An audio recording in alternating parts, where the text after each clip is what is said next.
Muy buenas tardes y bienvenidos a esta charla de la programación de Panorama, del ciclo de fotógrafos murcianos organizado por el CENDEAC, que este año celebra su tercera edición. Este año quisimos introducir una novedad en el desarrollo del proyecto, y era que durante el plazo de duración de la convocatoria de proyectos queríamos organizar 2 charlas informativas, porque nos parecía que año tras año muchos de los participantes o de los aspirantes a Panorama tenían dudas sobre algunos de los conceptos que para nosotros podían estar muy claros, pero para una persona que se afronta por primera vez una convocatoria pueden no estar claras. Y decidimos hacer 2 charlas, una sobre los proyectos fotográficos, por qué se trabaja en forma de proyecto, qué es un proyecto, qué implica un proyecto, qué clase de proyectos, toda una serie de problemáticas que vamos a ver ahora, y también otro sobre qué entendíamos nosotros o qué nos pareció un acercamiento hacia los conceptos claves de la fotografía contemporánea. Por supuesto, nuestros planes este año, como los de en muchos otros ámbitos, se han ido un poco al traste a causa de la pandemia y el confinamiento, pero como el CENDEAC decidió aumentar el plazo de la convocatoria hasta el 15 de julio y nos ofreció la posibilidad de desarrollar estas charlas sin público. Y nos pareció que, como todavía queda tiempo para presentarse y en general es una información que creemos que es valiosa, así lo íbamos a hacer. Concretamente hoy vamos a hablar del proyecto fotográfico.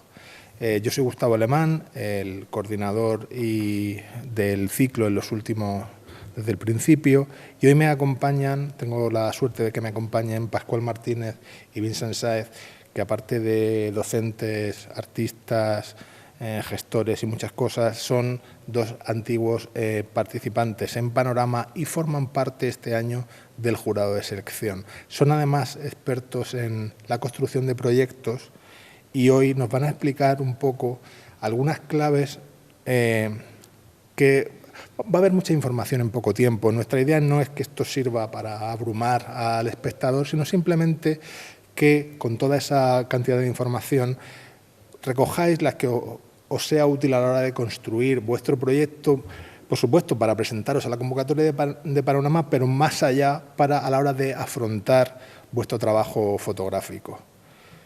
Les paso la palabra a Pascual y a Vincent y que nos digan qué vamos a ver esta tarde. Bueno, buenas tardes a todos. Como bien ha dicho Gustavo, yo soy Pascual Martínez y aquí lo que se trata principalmente de esta charla, porque en su inicio, antes del confinamiento, la idea es que hubiera sido una charla efectivamente ya no solo con público, sino que en esa propia charla todo el público asistente hubiera podido formular todas las dudas y entre todo hubiéramos podido generar como una especie de sinergia de trabajo. Ahora os enseñaré, bueno, aquí estamos viendo nuestra web.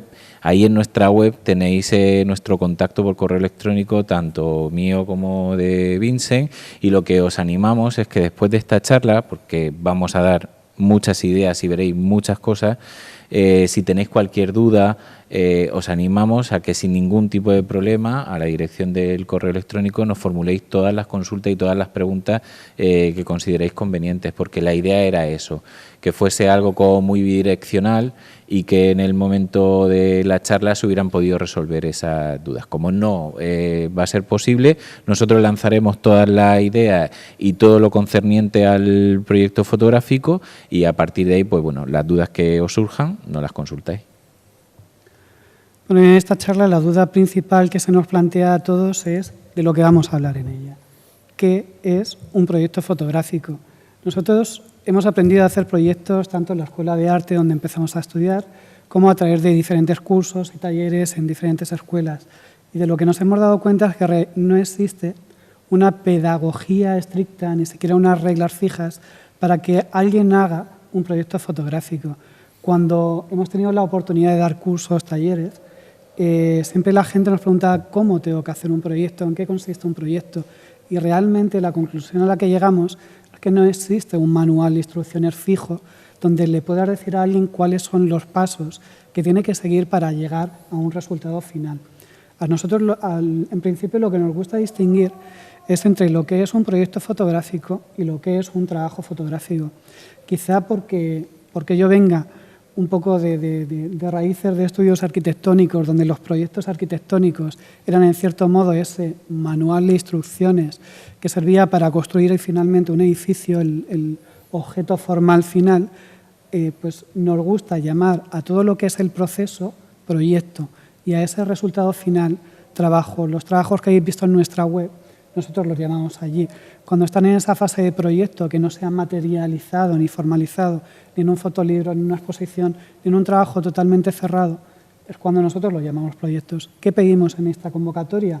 Realmente se piden proyectos, no tienen por qué ser trabajos cerrados, se pueden cerrar a posteriori, pero queremos conocer esos trabajos cómo son.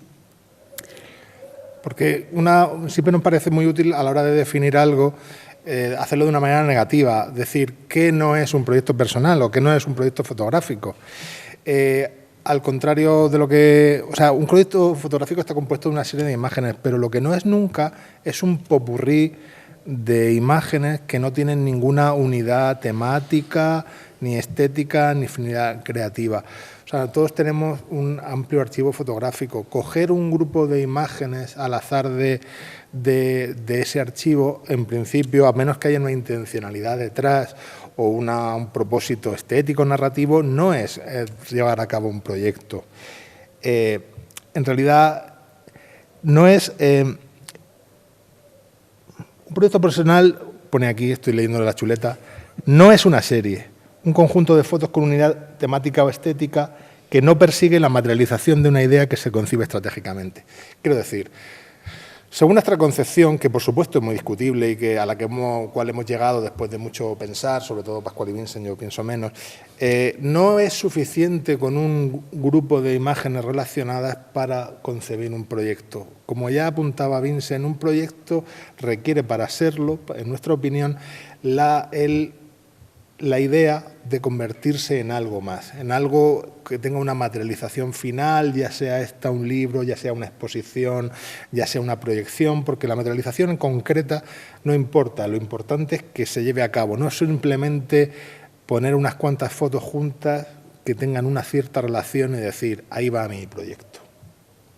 Nosotros realmente decimos que con nuestros proyectos materializados en trabajos, lo que queremos es contar historias. Es decir, contar una historia con ellos. O sea, hay una intencionalidad, no solamente una unidad estética entre una serie de imágenes, sino que la intención es que haya un trasfondo detrás de esas ideas. Siempre hacemos estas búsquedas, ¿sabes? Internet, que parece que es el gran poseedor de la verdad, es el que nos dice lo que es cada cosa. Esto es lo que nos da una búsqueda de Internet y de aquí nos vamos a quedar solamente con una de ellas. Hay muy poca bibliografía en español respecto a proyectos fotográficos y ahí veréis que hay un libro. Aparece justo en el centro de la imagen. Ese libro es este, el proyecto fotográfico personal de Rosa Isabel Vázquez. Para nosotros es un buen referente a seguir, porque se habla mucho desde un punto de vista pedagógico y en cierto modo también se analizan tipologías de proyectos y cómo estos se pueden llevar a cabo, buscando casi ese manual de instrucciones que un neófito pueda buscar a la hora de realizar la materialización de esa idea con fotografías, puede servir muy bien como guía y como base. Sí, porque al final el libro de Rosa Isabel, cuando nosotros lo descubrimos, aparte de que ella es docente y para nuestro gusto ha hecho un muy buen libro de recopilatorio sobre lo que es el proyecto fotográfico, ella, tras un profundo análisis, sí que lo que hace es catalogar a los proyectos fotográficos, meterlos en 5 categorías, que ahora veremos más adelante. Y nosotros, tras leerlo y estudiarlo en profundidad y repensarlo mucho, la verdad es que nos hemos dado cuenta que más allá de estas 5 categorías, no creo que tenga cabida nada más. Es decir, porque dentro de las 5 categorías sí que se condensa cualquiera de las ideas que uno pueda tener para abordar un proyecto fotográfico. Por supuesto, no deja de ser cierto que en cualquier propósito artístico siempre la catalogación y la categorización siempre es algo difuso y hay muchos proyectos que seguro que nosotros los enclavamos dentro de una categoría y se podría ser discutible que Pero digamos que al final tener este manual de instrucciones, esta regla, aunque sea luego para ignorarla, es una base muy buena para hacer nuestra propia reflexión sobre el trabajo fotográfico. Porque una idea importante, según veo aquí en las chuletas, una idea importante es que los proyectos fotográficos consisten por supuesto en imágenes, pero siempre hay una idea, una reflexión detrás que los anima. Y entonces digamos que deberíamos, por supuesto podemos ser los fotógrafos más intuitivos del mundo y responder a las cosas que aparecen delante de nuestros ojos, pero creemos, dedicar tanto tiempo a pensar como a fotografiar. Y yo creo que a veces nos encontramos con que hay mucho más de un lado que de otro, y a nosotros nos parece que un equilibrio entre los dos es muy interesante. O sea, imágenes sí, ideas también, pero no ideas sin imágenes o imágenes sin ideas. Un poco... una cosa equilibrada. Sí. Vemos qué tipos de modelos de proyectos son de los que nos habla Rosa Isabel Vázquez. Los hemos ilustrado con algunos proyectos nuestros, también con proyectos de amigos o algunos proyectos de gente muy conocida, incluso de gente menos conocida. Hemos pensado que esta selección de trabajos, de proyectos, era bastante fácil de entender. Rosa Isabel Vázquez los clasifica en proyectos formales, proyectos emocionales, proyectos visuales, experimentales y de apropiación. Y en cada uno de ellos establece una serie de pautas, una serie de pasos que el fotógrafo debe seguir para su realización. Como decimos, no son pautas fijas. Cada proyecto realmente es un mundo, cada fotógrafo es un mundo, pero sí que pueden servir dentro de estas categorías para alguien que tenga una idea, que tenga un proyecto y que tenga dudas de si lo que está haciendo está bien, está mal o no, o cualquier otra cosa, para que le pueda ayudar un poco a saber dónde se puede clasificar y qué podría hacer. Claro, en el caso del primer tipo de proyecto, que es el formal, ahí nos hemos puesto nosotros como ejemplo con el trabajo de Saxon of Transylvania, que es nuestro último trabajo. En ese trabajo lo catalogamos dentro de lo formal porque al final tiene como una estructura muy clásica de abordar un proyecto, que no deja de ser la elección de una idea, que en este caso está clara. Nosotros habíamos conocido la etnia de los sajones de Transilvania y habíamos tenido contactos con ellos, con lo cual ahí ya teníamos una idea sobre la que trabajar. A partir de ahí lo que hicimos fue una investigación y una documentación, que es lo que se hace en ese trabajo, en estos trabajos de carácter más formal. Después de esa investigación y documentación hicimos una toma fotográfica. Después de la toma fotográfica al final se hace una edición de todo. En esa edición de nuestro trabajo nosotros lo que hicimos fue mezclar tanto nuestra toma fotográfica como parte de esos archivos que nos sirvieron para la documentación y para la investigación, y una vez se hace toda esa edición le damos una forma final, que en nuestro caso ha sido la del libro, el formato editorial, y aparte del libro también la concepción expositiva. Son dos lenguajes totalmente distintos, pero la narrativa sigue siendo la misma. La idea y el concepto de ninguna de las maneras se desvirtúa. En uno o en otro se cuenta la historia de la misma forma, pero utilizando recursos totalmente distintos. Entonces, al final, aunque a priori pueda parecer como un trabajo que va muy en la línea de ese nuevo documentalismo, de esa fotografía contemporánea con una visión diferente, porque ya no solo está la presencia y la imagen del fotógrafo, sino que hay, nosotros incluimos, para nosotros es muy importante el hecho del documento y de la fotografía vernácula. Si os dais cuenta, aunque sea muy contemporáneo, no deja de tener como una estructura muy formal. Entonces, cualquier proyecto con una característica similar se podría englobar dentro de esta estructura formal. Partimos de una idea, hacemos una investigación, que después ya también veremos a través de otro de nuestros proyectos cómo hacemos esa investigación, toma fotográfica, edición y un formato final, que ese formato final en vuestro caso sería montar el dossier para presentaros a Panorama, con lo cual es muy sencillo. Veréis que dentro, digamos, de estas instrucciones a seguir dentro de un proyecto formal, realmente la toma fotográfica es lo que se hace casi al final. Muchas veces empezamos mucha gente piensa que el proyecto fotográfico se empieza haciendo las fotografías. En nuestro caso no lo hicimos, en un proyecto formal no se hace. Se empieza con una parte mucho más racional y una vez que se tiene bastante claro lo que se quiere conseguir, cuando realmente se empiezan a hacer esas fotografías. Pero porque en ese proyecto formal partimos de la idea. Veremos cómo en las otras modalidades de proyecto la fórmula cambia, por así decirlo, aunque no hay una fórmula, como bien apuntaba antes Gustavo, no hay una fórmula establecida porque por suerte o por desgracia, esto no son matemáticas exactas, pero sí que veremos que al partir de una idea, está claro que tú ya lo que haces es, desde esa idea, documentarte y hacer la toma. O sea que si estáis viendo este vídeo y de repente estáis oyendo todo esto y estáis diciendo, pero si yo no hago nada de eso, no os preocupéis, realmente seguro que encontramos en el resto de tipologías probablemente una manera, porque todas son completamente diferentes entre sí, más cerca de cómo os planteáis vosotros el acercamiento a estos trabajos y estos proyectos fotográficos. En cualquiera de las ideas que ahora mismo tengáis encima de la mesa o de los proyectos que penséis que podéis presentar a Panorama, cuando terminemos de exponeros las 5 formas, en uno de ellos segurísimo que encaja. Y si no, devolvemos el dinero. Efectivamente. Por ejemplo, cambiando completamente de registro y viendo un proyecto que prácticamente no se ha visto, que casi solo se puede ver en su web, del fotógrafo cartagenero Agus Bres, que también fue seleccionado en la primera edición de Panorama. Uno de sus primeros proyectos, curiosamente uno en las becas del invernadero que se desarrollaron hace bastante tiempo en el Centro Puertas de Castilla, él presentó el proyecto ITER y lo ponemos de ejemplo de otra de las tipologías del libro de Rosa Isabel Vázquez, que es el proyecto emocional. ¿Por qué? Donde antes había como, digamos, una investigación bastante rigurosa de una idea y una investigación de sus antecedentes previa a la toma fotográfica y luego, como digamos, una serie bastante pautada de pasos, aquí se parte, digamos, de territorios mucho más difusos, mucho más cercanos quizás, si queréis, al hecho poético, mucho más relacionados con la intuición que con la razón. Eso no significa...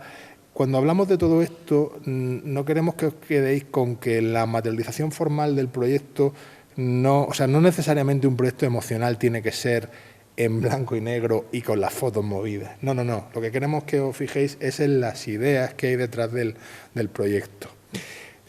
Estos proyectos siempre se desarrollan de una manera mucho más experimental e intuitiva y tienen más relación con una manera concreta de mirar el mundo más que con un plan que se sigue a rajatabla.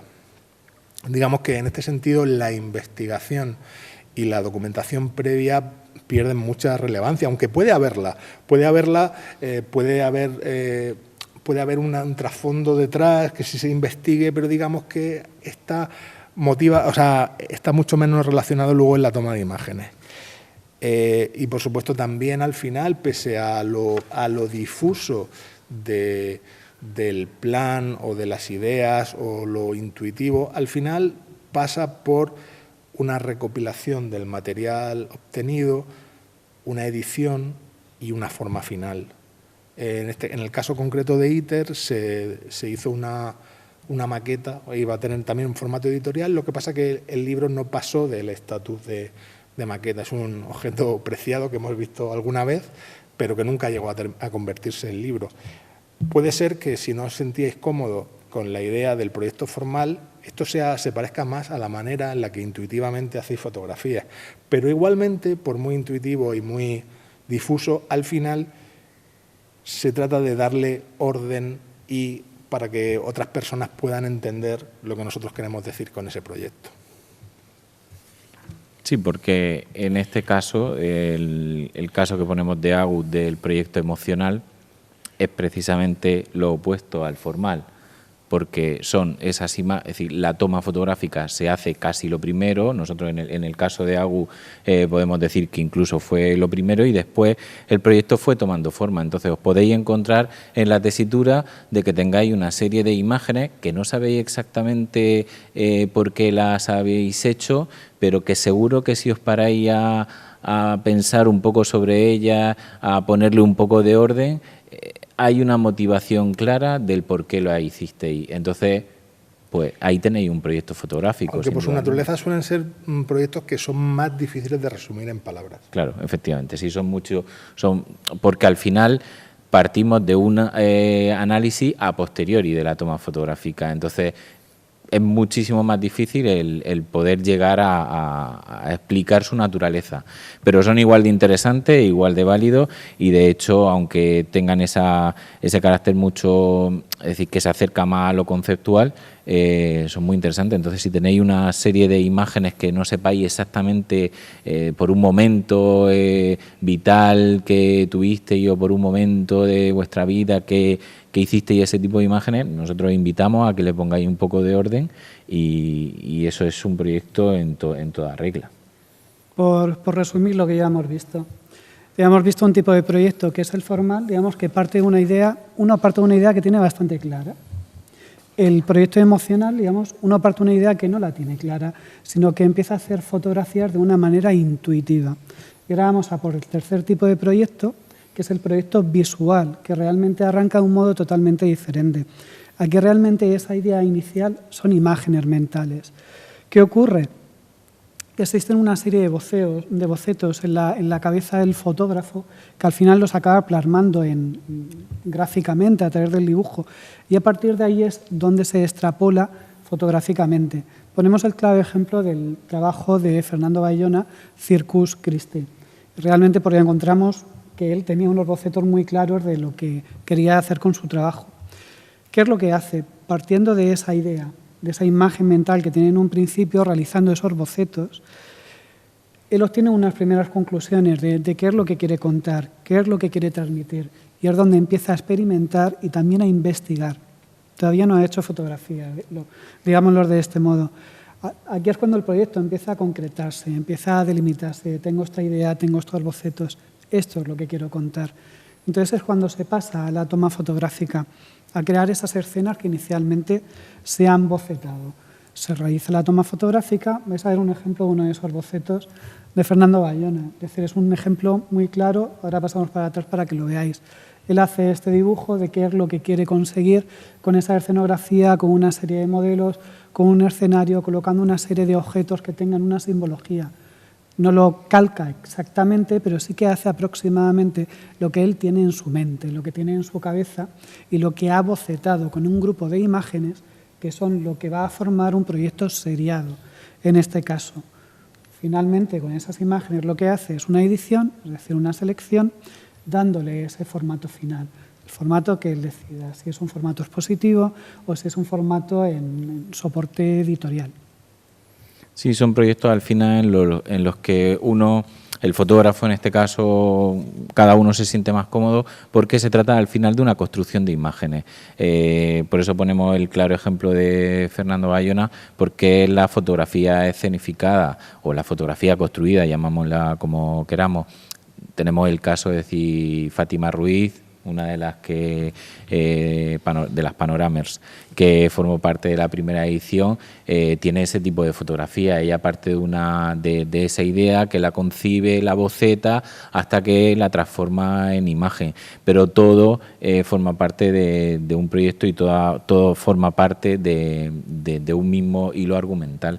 Entonces vemos que es otra manera de abordarlo y otra manera de plantearlo. En el primero era formal, emocional, partimos del proyecto que es mucho más visual, basado en la imagen, y el cuarto tipo de proyecto sería el proyecto experimental, que ese proyecto que como el propio nombre dice, parte de la experimentación y es un proyecto mucho más difuso, es decir, lo que se parte de esa idea que se tiene, inicial difusa, y a partir de ahí se empieza a experimentar con lo que se quiera. Y esa experimentación es lo que nos llevará a las conclusiones de lo que realmente es ese proyecto.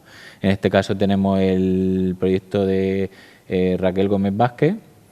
Ella lo que hace es parte de esa idea difusa, experimenta con ella hasta que llega a concretar el proyecto, hace la toma fotográfica, una edición y le da una forma final. El proyecto se llama Reconocer y es una acción que estaba incluida dentro de Educaciones 2018. O sea, podemos decir en cierto modo que este proyecto es más Ese es, digamos, el más cercano a las prácticas artísticas, no necesariamente fotográficas, digamos, a lo que podemos decir de un alumno de Bellas Artes, digamos, que puede ser que esté más familiarizado con estos métodos y esta manera de afrontar un proyecto que con con los anteriores. Claro, sí, porque en este caso de Raquel, bien se ha explicado lo que tú vas a saber explicarlo mejor que yo. Realmente no, realmente sí que es una experiencia, es un proyecto experimental, pero que parte de una experiencia que ella realizó para una convocatoria. Entonces, realmente parten de una idea que es trabajar con un grupo de niños creando una serie de objetos visuales a partir de tintes vegetales y utilizando la técnica de la cianotipia. No saben cuál va a ser el resultado, no tienen en mente esa idea ni clara ni difusa ni una imagen visual de lo que van a conseguir y empiezan a experimentar. Saben un poco de esto es lo que queremos hacer, con esto es con lo que queremos jugar. El resultado final va a ser el resultado de esos experimentos. Es esa diferencia con los proyectos formales, con los proyectos emocionales, con los proyectos visuales, es que aquí el resultado es totalmente impredecible. O sea, que digamos que quizá tiene más importancia el proceso, digamos, la propia experiencia de la acción, más que el resultado, que también interesa que sea interesante, pero que es más importante todo el transcurso que el final. Realmente sí, realmente el proceso sí que tiene que formar parte de ese trabajo, de ese proyecto, como digamos. No es el valor propio que tenga la obra final, sino el proceso que ha llevado a cabo. Había una cosa que se me ha ido que quería comentar. Por poner un ejemplo de lo que habíamos visto con los proyectos visuales, en los proyectos formales y con nuestro ejemplo con The Saxons of Transylvania, si bien a priori nosotros inicialmente esos bocetos, esas imágenes visuales, no las hicimos, porque realmente las imágenes o las íbamos buscando o iban apareciendo, no las creábamos, no construíamos escenarios. Sí que hubo un momento al final del trabajo que determinadas imágenes sí que íbamos buscándolas, aunque no construyendo. Con eso queremos decir que los proyectos se hibridan entre sí. Las prácticas no son prácticas fijas, y puedes utilizar partes experimentales dentro de un trabajo con otro, que no hay reglas fijas, como hemos estado diciendo en todo momento.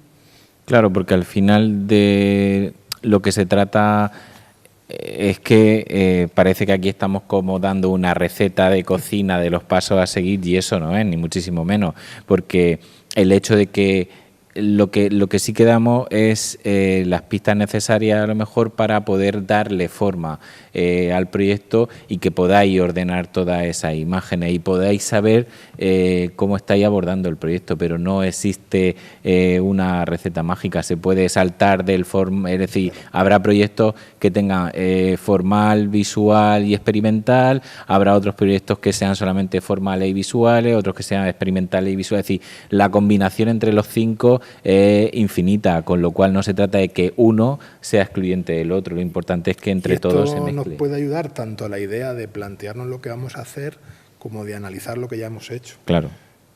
Por ejemplo, por poner un ejemplo de otro panorama del primer año, el trabajo de Joaquín Gómez Selva se podría considerar, creo, que es una mezcla de proyecto emocional y de proyecto experimental. Porque él tiene como un cierto toque performático, pero a la vez él no sabe exactamente qué cosas va a fotografiar. Digamos que, como ve, hay fronteras muy difusas y creo que es una característica muy del arte y la fotografía contemporánea, que tampoco son compartimentos estancos que no se toquen, sino que hay mucha contaminación en el buen sentido. Claro, igual que el caso de Joaquín, también tenemos el caso de Amelia, es decir, el caso de Amelia, que también es de la primera edición, también ese tipo de proyectos que puede ser experimental y a la vez puede ser emocional y puede ser muchísimas cosas, porque con lo que queremos es aclararos eso, que no se trata de que, bueno, es que no tengo un proyecto que esté incluido dentro de ninguna de estas 5 características. Ya no vale. No me puedo presentar. Sí te puedes presentar, porque si analizas un poco,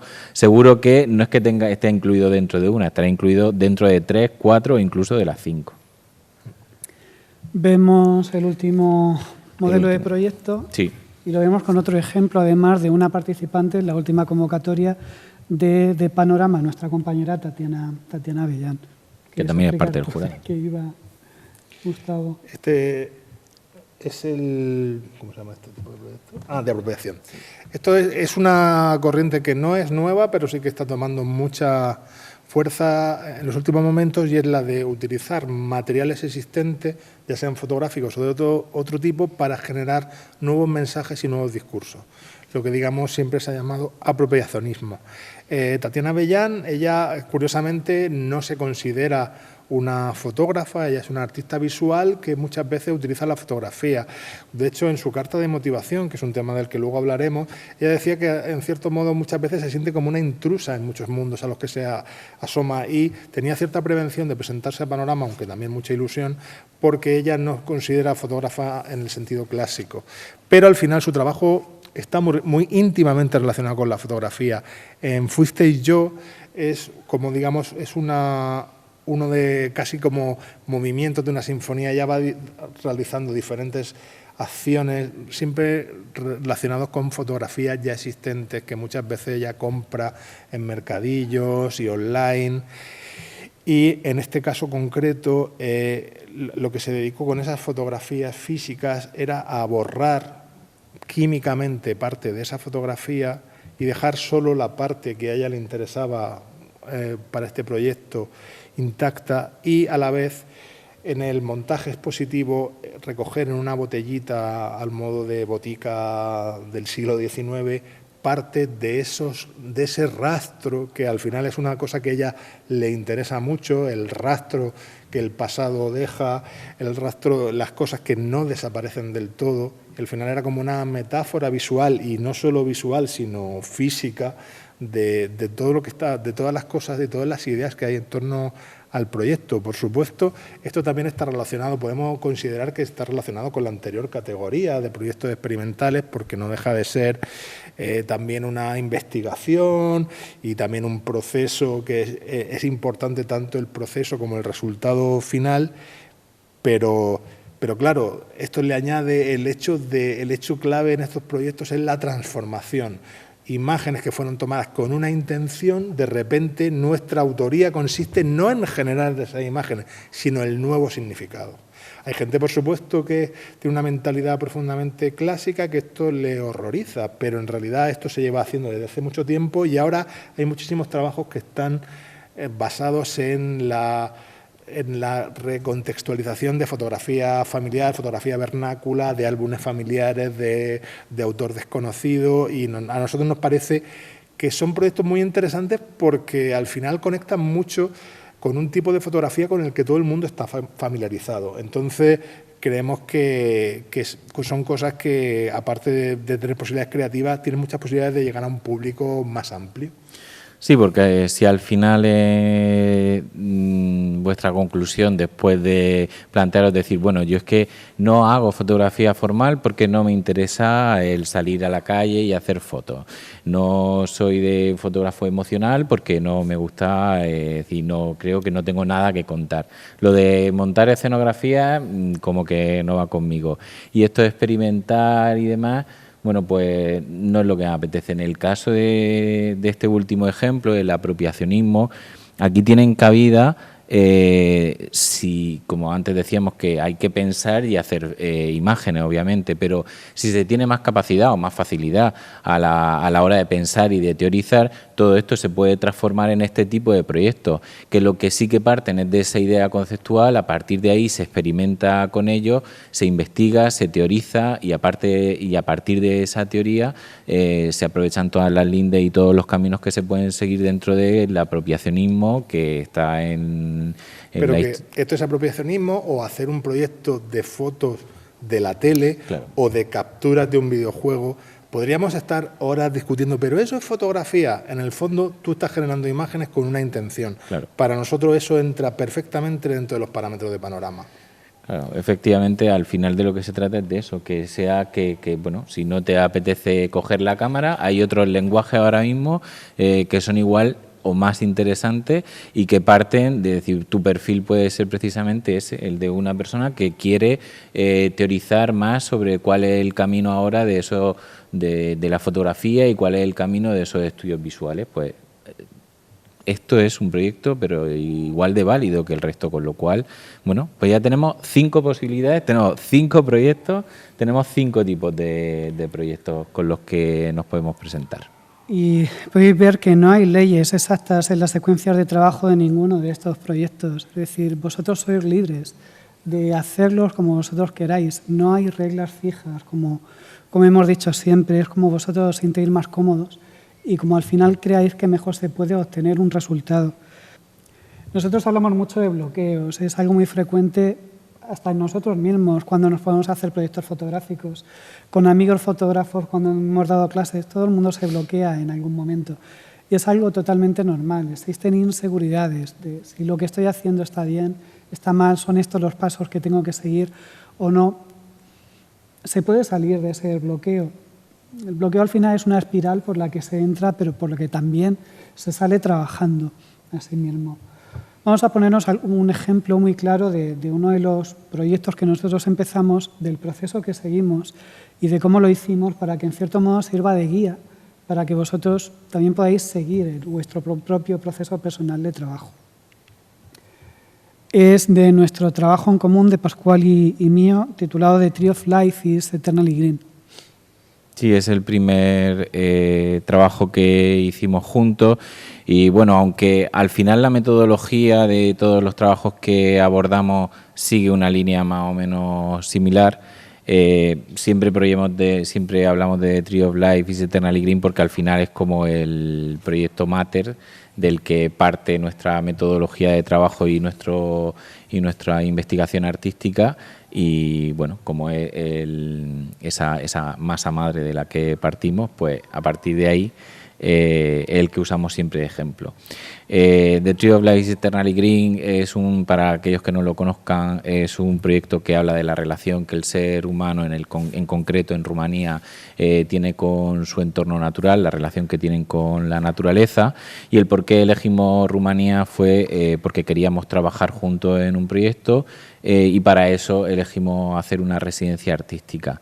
La elegimos en Rumanía porque apenas teníamos conocimiento del país, había mucho estigma y siguen habiéndolo sobre la Europa del Este y en concreto en Rumanía, y luego había grandes trabajos como el de Kudelka que hizo sobre los gitanos, pero empezamos a plantearnos que si a lo mejor era necesario actualizar la imagen que se tenía, esa imagen decadente, esa imagen de esa Rumanía del comunismo, de los gitanos, de la gente que vive en alcantarillas, esa imagen con cierta negatividad que se tenía sobre el país. Y por eso lo que hicimos fue una investigación de todos esos antecedentes, de lo que se había hecho antes, para ver qué podíamos nosotros aportar y qué podíamos hacer. Esto estamos hablando de Rumanía, pero esto se puede hacer en Rumanía, en Murcia, en el barrio del Carmen, en Santa María de Gracia, en Cieza de Navarán, en Yecla, en Jumilla, es decir, donde queráis. Es decir, al final el lugar y el sitio geográfico tan solo es ese sitio donde a ti te apetece trabajar y sobre el que te apetece investigar. No porque sea más exótico o esté más lejano, es más válido o es mejor. A veces las historias más cercanas y las historias que están más cerca, que te rodean, son las más interesantes. Nosotros lo que hicimos fue, aparte de analizar esos antecedentes, siempre partimos de unos referentes que pueden ser visuales, conceptuales, que a nosotros nos ayudan para empezar a construir esas imágenes mentales que nosotros queremos al final conseguir y que queremos que formen parte de nuestro trabajo. Aunque realmente era un proyecto formal desde el principio porque arrancaba de una idea muy concreta, el hacer un retrato de la sociedad rumana a través de su entorno natural. Esa idea sí que desde un principio estaba muy establecida. Y dentro de esa clasificación de Rosa Isabel se podría decir que es eso, un proyecto formal. ¿Qué hicimos? Empezamos en el año 2014 a través de una residencia artística y hicimos este pequeño recorrido solamente. Por resumir, ir muy rápido, estos son el tipo de fotografías que nosotros comenzamos en aquel primer año. Fotografías en amplios espacios naturales, en la ciudad de Bucarest, en sus grandes parques, donde el ser humano interactuaba con ese entorno natural. Hicimos también pequeñas escapadas un poco hacia zonas más rurales. Aquello fue un mes de trabajo, hicimos muchísimas fotos, hubo mucho material, principalmente fueron fotografías digitales, Y nosotros volvimos, hicimos un planteamiento final a ese trabajo, se hizo una exposición tanto en Bucarest como en Brasov, como compromiso dentro de la residencia que nosotros teníamos. Es decir, hicimos todo el proyecto durante todo ese mes, desde su planteamiento inicial, su captura fotográfica, su edición, su materialización final. Incluso hicimos maquetas de un fotolibro. Pero decidimos continuar, es decir, aunque teóricamente el proyecto estaba terminado, decidimos que la idea concreta que nosotros teníamos, la idea no estaba tan clara. Claro, pero aquí viene una parte muy interesante. Es decir, si habéis visto, nosotros nos vamos, hacemos una residencia artística durante un mes, tenemos un proceso de trabajo, hacemos una edición, toma fotográfica, edición, exposición. Por así decirlo, ya habíamos hecho un proyecto y le habíamos dado como forma. Ese puede ser el momento en el que tengáis ahora mismo vuestro proyecto. Sería montar un dossier y darle forma. Nosotros, ¿qué ocurrió? Que cuando nosotros tuvimos todo ese material, lo que hicimos fue montar un dossier con todo ese material, aparte de las maquetas, y empezar a presentarnos a convocatorias. Y ese ejercicio, y por eso nosotros insistimos mucho en que Panorama, el presentarse a Panorama es un ejercicio importantísimo para que un trabajo evolucione o para que un trabajo se pueda convertir en lo que uno realmente quiere, fue cuando empezamos a presentarnos a convocatorias, visionados de portfolio y demás, cuando empezamos a ver los fallos y las debilidades que tenía nuestro propio proyecto a través de nuestro propio análisis, al hacer el ejercicio de presentar la convocatoria y a través del propio feedback que recibíamos en esas convocatorias. Por esa misma razón fue por lo que decidimos en 2015 volver a Rumanía, porque nos habíamos quedado, la visión que dábamos de Rumanía, que nosotros nos quejábamos entre comillas de que anteriormente se había dado una visión negativa y demás. Lo nuestro no era una visión negativa, era positiva, pero muy superficial. Nos habíamos quedado en una parte muy en la primera capa de la historia. ¿Qué decidimos hacer? Un viaje mucho más largo en el cual, mochileros, nos fuimos a recorrer todo el país. Nos hicimos casi 3.000 kilómetros, 4.000 kilómetros. Ya he perdido la noción de los kilómetros que hemos hecho porque ya hemos hecho muchos kilómetros, pero esos kilómetros fueron importantes porque ahí sí que no teníamos un plan de ejecución. Teníamos que recorrer todo el país, sí que teníamos lugares a los que queríamos ir, familias a las que teníamos que visitar, e íbamos haciendo la toma fotográfica. Lo que nos permitió esta segunda etapa del proyecto fue ahondar muchísimo más en la cultura rumana, conocerlos mucho más a ellos, vivir con ellos, dormir con ellos, estar con ellos. Todo eso es lo que nos permitió convertirnos, mimetizarnos con los rumanos y poder hablar de lo que realmente queríamos hablar en el proyecto, que es de esa relación que ellos tienen con la naturaleza, que es totalmente diferente a lo que se tiene entendido en el resto de la Europa occidental. Es cuando el proyecto empieza a tomar forma realmente. Sí, realmente lo que hicimos fue concretar más aún una idea que ya era un poco concreta. Continuamos y ya el proyecto va tomando esa forma final que con los años acabaría tomando. ¿Qué pasa? Que mucha gente nos dice cuál es el plazo que se tiene que poner uno para hacer un proyecto fotográfico, o realmente cuando un proyecto fotográfico está terminado. Nosotros no le ponemos fecha generalmente, salvo en casos muy concretos que sí que vengan delimitados por determinadas circunstancias, pero nos hacía mucha gracia lo que nos decía nuestra amiga Berta Vicente, que un proyecto no se termina, sino que un proyecto se abandona. Nosotros, a pesar de eso, el tiempo que estuvimos trabajando, seguimos formalizándolo y materializándolo en pequeñas maquetas y buscando editores. Aquí es donde conocimos a Tiffany Jones, de la editorial Overlaps, que sería quien finalmente publicara el trabajo. Pero aún habiendo conocido a Tiffany, nosotros decidimos volver a Rumanía y continuar haciendo fotos cuando ya había una idea de publicar ese trabajo. Hicimos un recorrido por otra parte del país, además en pleno invierno, con otro tipo de paisajes, porque nunca habíamos estado con esas condiciones naturales. Aparecieron otro tipo de fotos totalmente diferentes, otro tipo de fotos que también se reflejaron en el trabajo. Y también lo que hicimos fue, con todo el material que teníamos, que habíamos ido recopilando, el presentarnos a convocatorias y exponer el trabajo. El trabajo se expuso en Foto España y aún así, aunque se hace una edición de ese trabajo fotográfico, hicimos una segunda edición final para lo que era el fotolibro. Es decir, dentro de ese proceso formal, dentro de esos pasos que nosotros hablábamos al principio, nosotros trabajamos un poquito en bucle, es decir, era volver hacia adelante y hacia atrás, pero sin seguir una pauta fija porque realmente era imposible. También porque nosotros nos lo planteamos de ese modo. Hasta que no llegamos al resultado que realmente queríamos obtener, no paramos en ninguno de los pasos.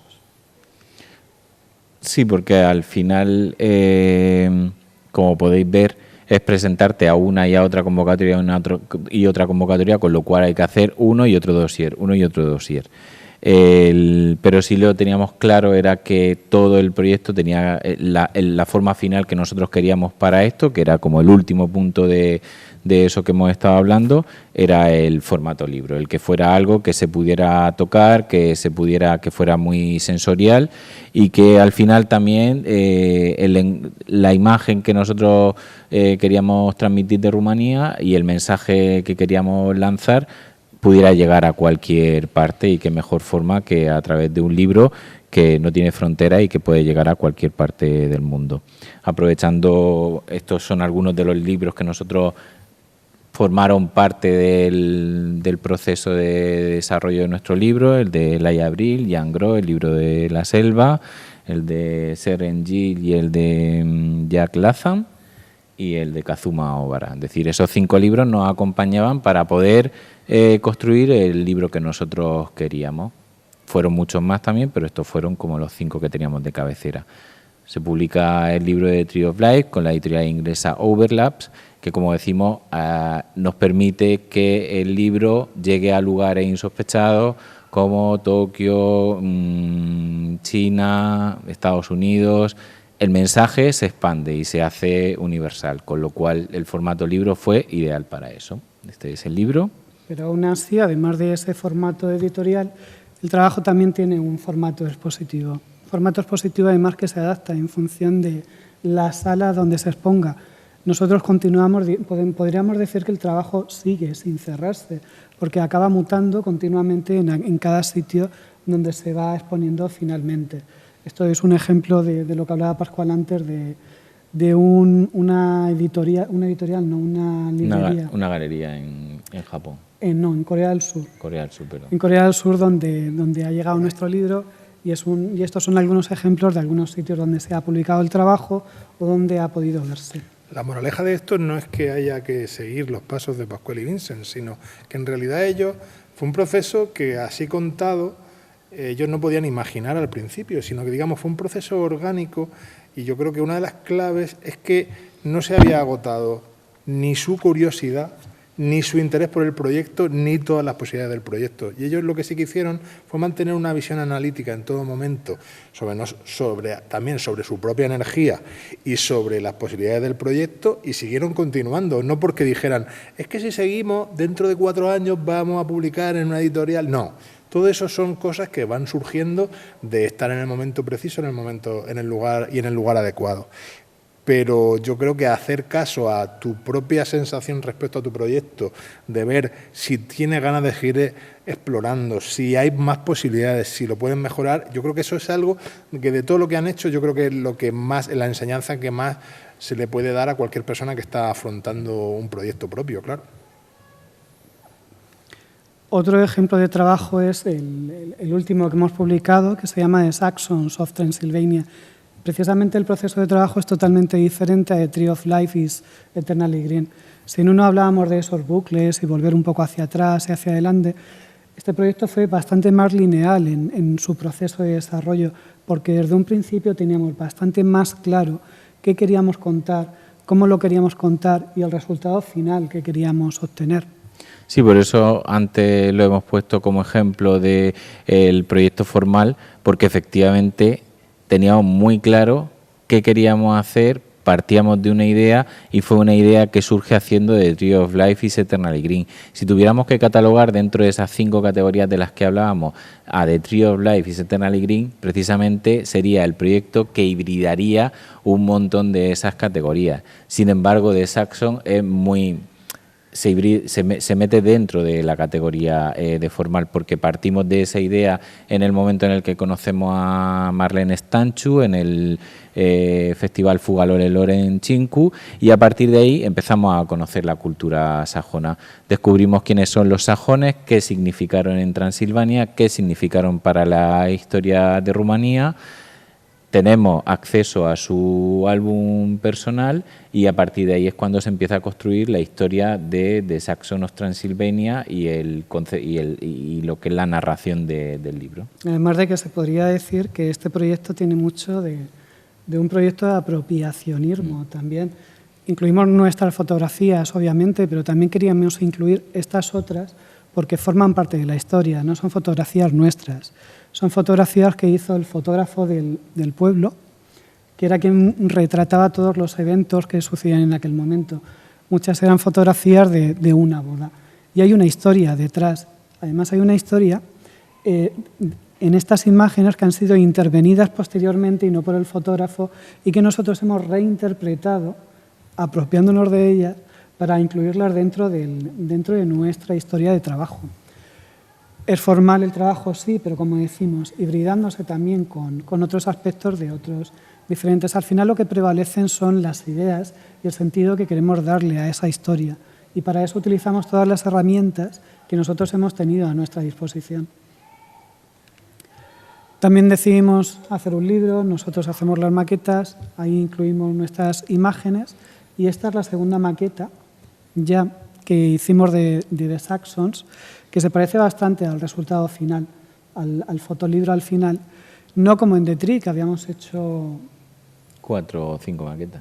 Sí, fueron 4 o 5 y cada una era totalmente diferente y cada una cambiaba, y precisamente por eso, porque ya desde el principio teníamos bastante claro cuál era la idea final que nosotros queríamos obtener.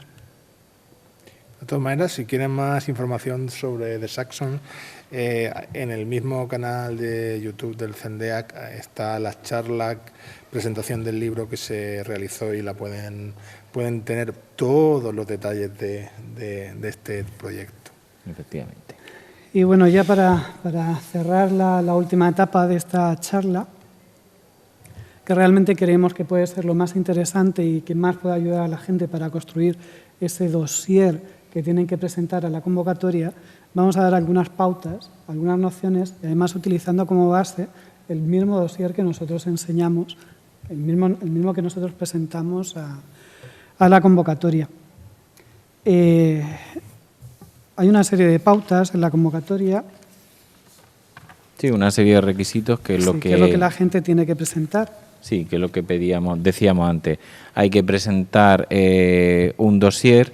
Bueno, aunque parezca una tontería y parezca una obviedad, nosotros os enseñamos el dossier para que veáis qué es lo que enviamos nosotros. Y aparte, este dossier no es estándar, porque para cada convocatoria es totalmente distinto, pero sí es el mismo tipo de estructura más o menos que llevan todos los dosieres. Y aunque parezca una obviedad, el dossier, como podéis ver, es horizontal. Parece una tontería, pero anteriormente sí que enviábamos las cosas, cuando se enviaban en papel, era lógico que nosotros maquetáramos en vertical, pero ahora todo se ve en una pantalla. Al final, un dossier, para que se pueda apreciar mejor, es recomendable que lo hagáis en horizontal.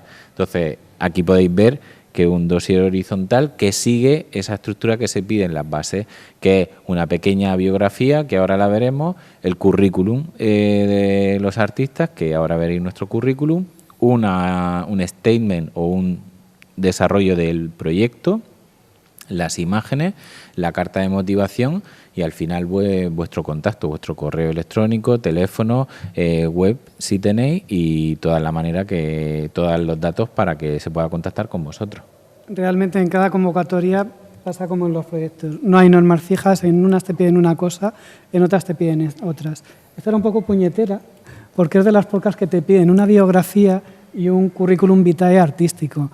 Hay mucha gente que las confunde, que realmente no saben qué es una cosa y qué es otra.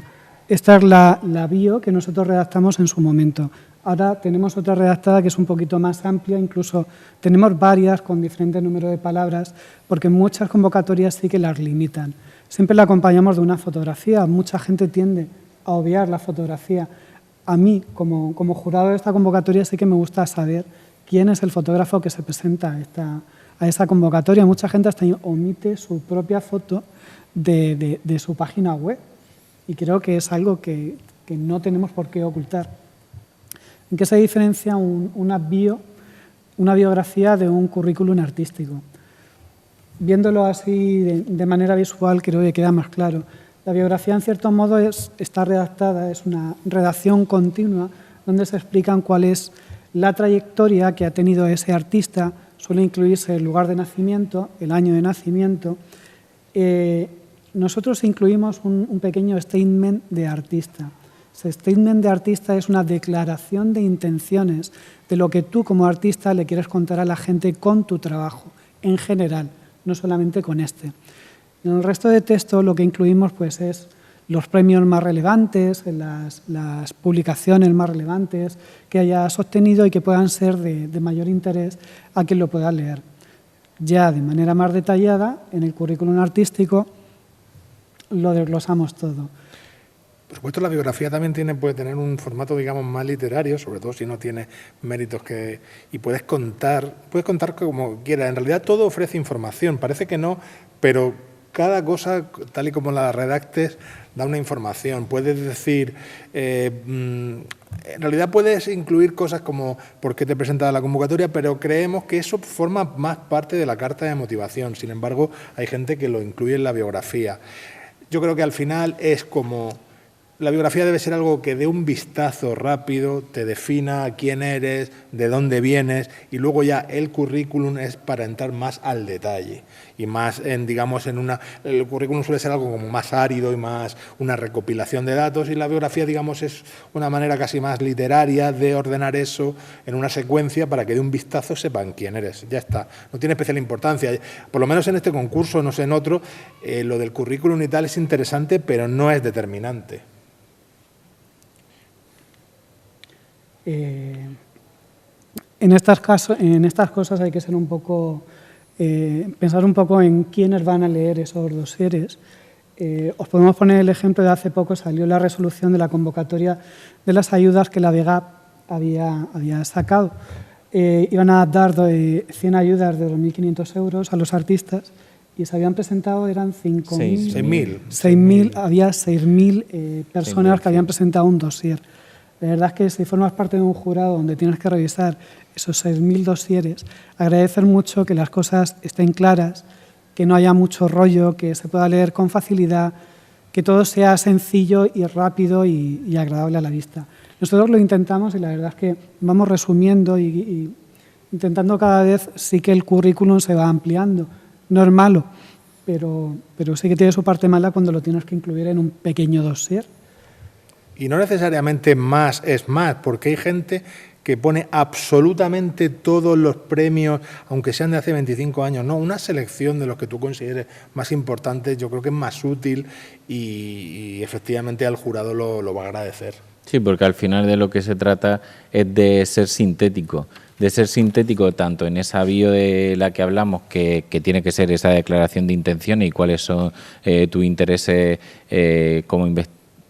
como fotógrafo, y a partir y en el currículum, como bien dice Gustavo, nosotros en nuestro currículum hemos quitado muchísimas cosas de hace muchísimo tiempo que ya no tienen sentido y que a lo mejor en su momento sí que lo tenían, pero no podemos poner un currículum de cosas que ocurrieron en el año 98, 2000, 2005, porque no tendría ningún sentido, a no ser que sea una cosa como muy, muy, muy relevante.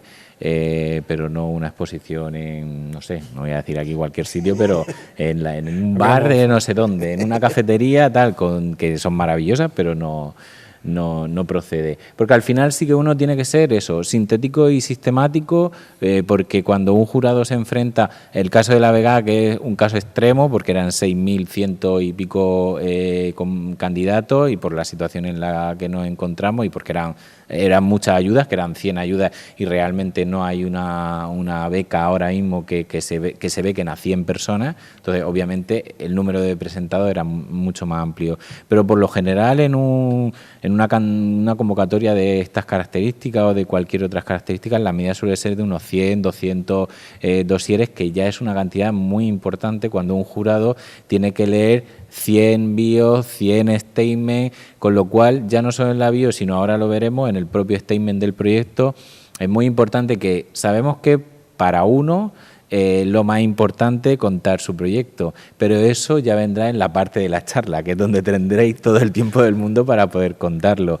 Lo importante es que seáis muy concretos, que vayáis a la idea que queráis plasmar. Tampoco hay que ser esquemático, pero sí que ahonde y que no nos enrollemos mucho, que somos muy, aparte de los fotógrafos, tendemos mucho al meter mucho rollo, muchos antecedentes, mucha historia, y no se trata de eso, se trata de qué queremos contar, qué vamos a hacer y de qué va este proyecto, que ahora diremos que es un statement. Y que nadie se confunda.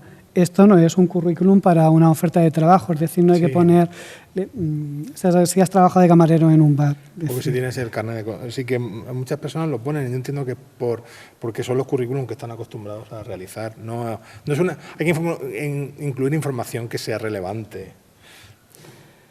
Continuamos.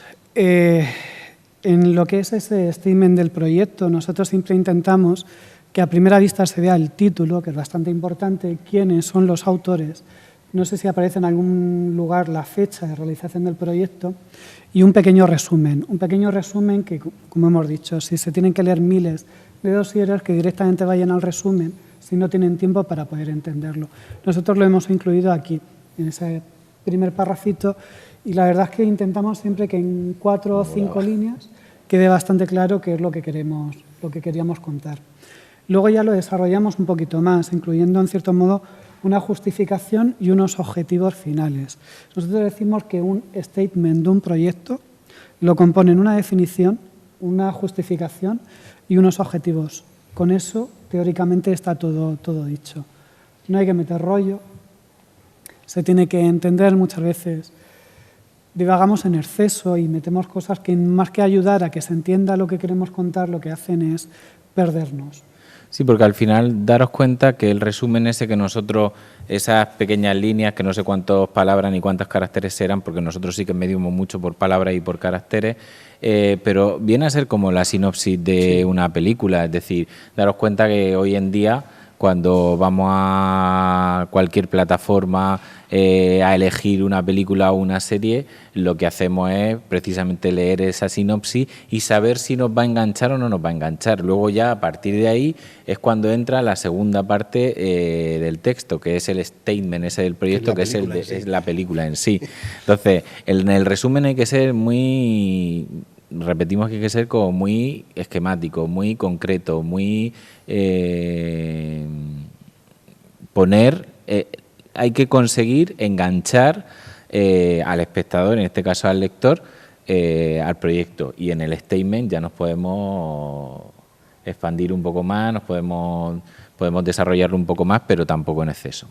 Yo personalmente tengo una manía personal sobre los statements de los proyectos, y es que muchas veces creo que hay tendencia a, cuando no sabemos bien qué contar sobre nuestro proyecto, tendemos a hablar de cómo lo hemos hecho, y a mí eso no me interesa nada. He hecho 7 sesiones de retrato con una cámara digital.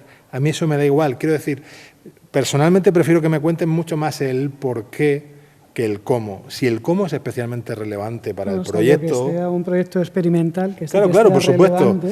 Pero, esa técnica, ese cómo... Pero que haya un porqué, que no solo haya cómo. Es mala señal si solo hay cómo. Si no sabéis el porqué, pues reflexionar sobre por qué lo estáis haciendo. Y una selección de imágenes, creo que en la convocatoria hay de 15 a 20. De 10 a 30. O de 10 a 30.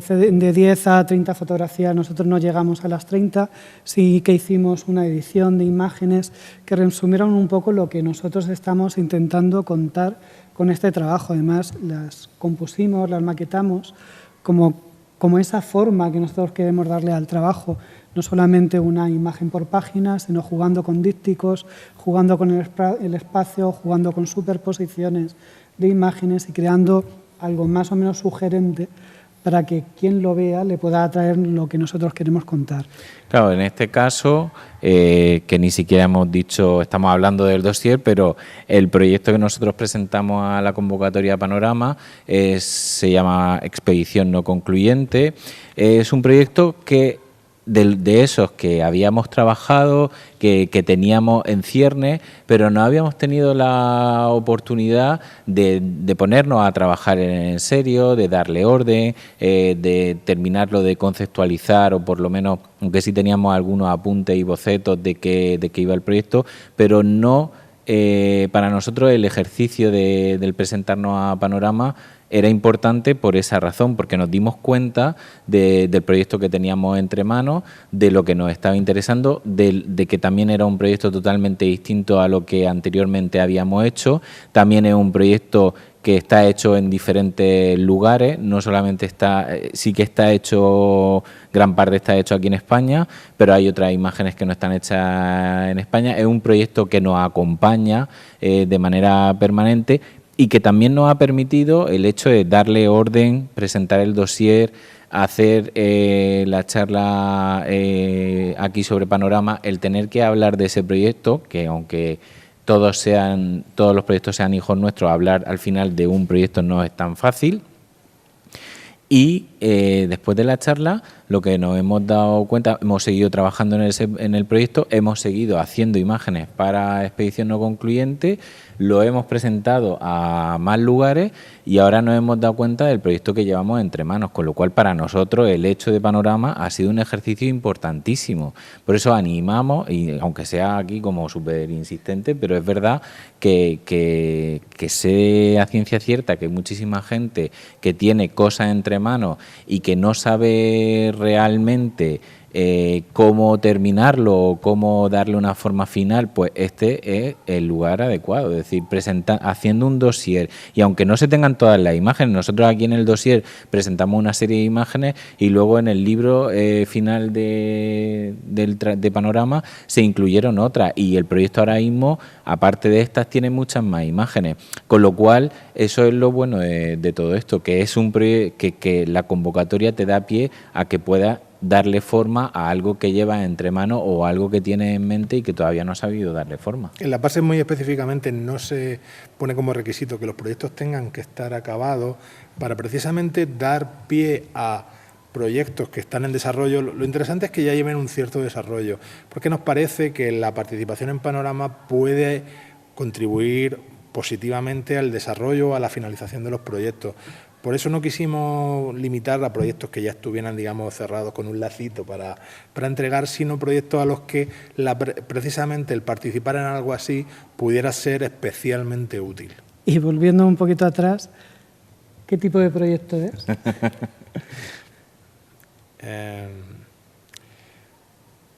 Es metafotográfico, pero... Realmente no es un proyecto formal. No. Yo creo que cobra más la parte de proyecto emocional. Es un proyecto entre emocional y experimental, es decir, sí, navega ahí a dos aguas, porque al final el trabajo habla sobre los propios límites de la fotografía y nuestro cuestionamiento sobre el medio fotográfico, y plantea muchísimas cuestiones que nos da pie a todo eso. Entonces no está incluido dentro de una de la otra, sino que es un híbrido, con lo cual también es interesante. Pero también juega a parecer un proyecto de apropiación. Claro. Aunque no lo sea. Efectivamente. O sea, que quisisteis hacer uno que lo juntara. Que lo englobara todo. Pero en su estructura de trabajo, en su planteamiento, realmente sigue el planteamiento de un proyecto emocional. Sí. Realmente lo hicimos así. Sí. Y bueno... Vamos a la parte conflictiva. Es decir, una parte conflictiva, mucha gente no sabe qué poner en una carta de motivación, cómo hacer una carta de motivación y qué es en sí una carta de motivación. ¿Qué es? Hay varias maneras de entenderlo y no creo que haya una respuesta fija. Tal y como personalmente lo entiendo, la motivación en un dossier a mí me sirve para, digamos, ver un poco la trastienda o las intenciones personales, o un poco más humanizar toda esa colección de datos y darle como, digamos, el toque final. En realidad no es algo... Hay mucha gente que, y lo agradezco, pero no es necesario, que es como súper elogiosa hacia la convocatoria de me parece estupendo que estéis haciendo esto, qué oportunidad. Sí, eso ya lo sabemos, está bien. Pero a mí nosotros lo hicimos. No, todo el mundo lo hace. Pero a mí lo que me interesa es que cada autor reflexione en esto y cuente por qué sería importante para él ser seleccionado en algo así y en qué cree que le podría ayudar, o cuál es su motivación para desear ser elegido en algo así. Sí, porque al final la carta de motivación, que nosotros estamos acostumbrados a presentarnos a muchas convocatorias, yo me atrevería a decir que es la única convocatoria que actualmente hay en el panorama español que pide una carta de motivación para presentarte. Pero es maravilloso porque para nosotros incluso fue un escollo que tuvimos que salvar y decir, bueno, ¿qué escribimos? Es decir, nosotros conocíamos Panorama, sabíamos cómo se había desarrollado la primera sesión, asistimos a todas las sesiones, nos parece un proyecto fantástico y fabuloso, que está dirigido maravillosamente por Gustavo Alemán, y era todo eso, teníamos que decirlo en la carta, pero sin ser aduladores, porque es lo que pensamos. Pero si hay un consejo que sí que tendríamos que dar, es que seáis lo más honestos posible y lo más humildes posible. Es decir, se trata de que, aunque parezca una banalidad y que lo que contáis ahí en vuestra carta de motivación no tiene como mucha relevancia o no es como muy sesudo, al contrario, aquí es donde tenéis que destaparos, tenéis que ser lo más sincero posible, tenéis que decir lo que realmente penséis y por qué queréis ser parte de Panorama, porque seguro que muchos de los que os estáis planteando presentaros, si no habéis estado en alguna charla, habéis visto las charlas que están colgadas en el canal de YouTube del CENDEAC y en algún momento habréis dicho, pues si es que a mí me encantaría estar ahí en esa mesa hablando de mi trabajo. Es que eso ya es parte de la carta de motivación. Entonces, de lo que se trata es que seáis, por tonta que pueda parecer la idea, seáis lo más honesto y lo más sincero posible, que es lo interesante. Estas cosas siempre son difíciles de comparar, pero imaginaros que se pudieran, que dos proyectos presentados a Panorama tuvieran un interés parecido y tal, al final la carta de motivación puede ser realmente la diferencia entre ser elegido o no, y muchas veces por algo tan simple como mostrar que lo desean más que otras personas o que sería más importante para ti. Parece una tontería, pero para mí desde luego no lo es. Y nosotros que vamos a ser jurados este año, pues nos tendremos que enfrentar a todas esas cartas de motivación. Además, y ahí sí que vamos a ser hay algo que se detecta enseguida y es cuando se hace una carta de motivación estándar para que sirva para todas las convocatorias. No sirve, además se nota mucho y queda muy mal. Merece la pena dedicar 20 minutos a escribir unos breves párrafos donde digas realmente por qué quieres participar en esta convocatoria. Y ya para terminar, aunque en las bases no se pida específicamente, nosotros siempre lo metemos en una página aparte para que no se nos olvide. Pero hemos visto muchos dosieres de gente que no pone datos de contacto, envía el dossier desde una dirección de correo desde la que no sabes ni quién la envía, ni de dónde es, ni tiene un teléfono, ni nada donde pueda recurrir. Pasa. Sí, con lo cual es muy interesante que pongáis todos vuestros datos de contacto ahí. Y otra cosa también, que es de las cosas tontas que parece, pero que hay que decir, el nombre del archivo, por favor, sí, no se le ponga dossier Panorama, sí, porque si los 200 personas que se presenten ponen dossier Panorama, es decir, nosotros siempre ponemos dossier.pdf. Claro, o dossier.pdf, que no. Es decir, dossier Panorama, _medio, Pascual Ambinsen, fulanito de tal, es decir, dossier Panorama, o vuestro nombre, es decir, identificarlo de una manera que solamente sea la vuestra, y esa es con vuestro nombre. Lo que pongáis antes del nombre, da igual, que sea dossier Panorama, convocatoria Panorama, Panorama 2020, lo que queráis. Pero parece una cosa tonta, pero cuando empiezan a llegar todos los correos electrónicos con dossier Panorama, dossier Panorama, dossier Panorama, luego es difícil eso de clasificar, con lo cual también como consejo. Yo por mi parte no tengo más nada que añadir. Bueno, hay una cosa que de las cosas menos cumplidas, y es que el archivo no debe superar los 20 megas. Es cierto que si tú te pones a hacer un PDF y pones las imágenes con cierta calidad, de repente la cosa se dispara, pero hay muchas herramientas online que permiten reducir fácilmente el tamaño de un PDF a una cantidad manejable. Por poner un ejemplo, aunque hay otras, pones smallpdf.com, es una herramienta online que a lo mejor tu PDF ocupa 25 megas, lo pones ahí y ocupa 1,5 megas. Y tú lo ves y no ves ninguna diferencia de calidad. Eso, por favor, A veces nos mandéis carpetas de Drive, de archivos de 65 megas. En general no tiramos a nadie por eso, pero intentad buscar soluciones, que se supone que somos profesionales de la imagen y sabemos manejarla. Sí, realmente en algo que vamos a ver en la pantalla de un portátil como este pequeño, una imagen TIFF de 60 megas no se va a ver mucho mejor que una imagen JPG de 1 mega. No. Entonces sí que hay que pensar un poco en racionalizar espacio y un poco y el tiempo que tenemos también para descargar esos archivos. Pues nada, personalmente espero que toda esta información, que entendemos que esto ha sido como una especie de clase magistral así en un momento, que bueno, aunque lo bueno de la magia de que esté grabado online es que podéis consumirla al ritmo que decidáis, esperemos que os haya sido útil y que más que disuadir a nadie realmente os dé ganas de presentaros y más allá de panorama, que no es lo importante, más que os anime realmente a dar un paso más en la realización de vuestros proyectos fotográficos, porque al final, si una moraleja nos gustaría que esto tuviera, es que todo este trabajo y todo este esfuerzo a veces tiene recompensa, pero siempre acompañado de ese trabajo y de esa reflexión, que es muy importante, porque creemos que en este mundo tan cambiante y confuso sí que merecemos o necesitamos ver imágenes de gente que piense y que cuente cosas sobre el mundo, pero de una manera profunda, y no porque estamos inundados de imágenes superficiales, y lo que queremos es ver imágenes que de alguna manera propongan algo diferente y con una idea, con una persona, con un cerebro detrás. No sé si mis compañeros quieren decir algo más. No, nosotros, por mi parte, volver a reiterar nuestra disposición, puesto que la charla al final ha sido así, no ha sido face to face, como era de esperar, para poderos dar caña y no os podemos dar caña online, pero bueno, reiteraros nuestra disposición, es decir, nos podéis, nuestro contacto lo tenéis en la web www.ninorrojo.com o bien a través de nuestras redes sociales, tanto en Facebook como en Instagram. Nos podéis encontrar, en Twitter también, nos podéis encontrar, contactar sin ningún tipo de problema, cualquier duda que os surja, cualquier cuestión que se os plantee. No vamos a poder, lo que sí que no vamos a poder es evaluar si lo que estáis o lo que queréis presentar es un proyecto o no, en base a si tenéis dudas, porque nosotros somos parte del jurado y eso no es lo lógico, pero sí que os podremos por lo menos aconsejar de si tenéis alguna, pues mira, yo tengo una idea sobre esto y no sé qué hacer, o no sé, es decir, cualquier duda así que se os pueda plantear, que sepáis que estamos a vuestra disposición, que era de lo que se trata esta charla. Pues nada, muchísimas gracias por la atención y esperamos que os haya sido de utilidad y nos vemos en las charlas de Panorama. Recordad, tenéis hasta el 15 de julio para mandar vuestro dossier.